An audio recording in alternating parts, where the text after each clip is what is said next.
สบายดีท่านผู้ชมที่ฮักแพงนำท่านผู้ชมมาติดตามข่าวกีฬาบอสเซียนครหลวงเจ้าภาพได้5เหรียญคำได้อันดับที่1งานกีฬาคนพิการแห่งชาติครั้งที่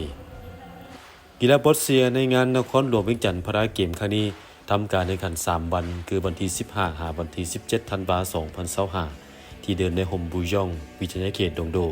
โดยมีนักกีฬาจาก5ภาคส่วนเข้าร่วมคือนครหลวงเวียงจันทร์เจ้าภาพแขวงสวรรณเขตบ่อแก้วจำปาสักและหลวงพระบางสิงห์11รายการยิง5รายการผ่านการแข่งขันปรากฏว่านครหลวงเจ้าภาพได้5เหรียญคำ5เหรียญเงินและ2เหรียญทองได้อันดับที่1ที่2สวรรณเขตได้4เหรียญคำ2เหรียญเงิน2เหรียญทองที่3จำปาสักได้1เหรียญคำ3เหรียญเงินและ5เหรียญทองขณะที่หลวงพระบางได้1เหรียญคำและบ่อแก้วได้1เหรียญเงิน1เหรียญทอง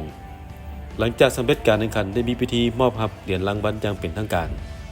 ให้เกียรติเข้าร่วมและมอบโดยท่านนางขันธลีสิริพงษ์พันธ์ประธานคณะกรรมการพาราลิมปิกแห่งชาติลาวทั้งเป็นผู้ชี้นำกรรมการพิธีเปิดปิดและโฆษณาประชาสัมพันธ์งานกีฬาคนพิการแห่งชาติครั้งนี้พร้อมด้วยคณะรับผิดชอบที่เกี่ยวข้อง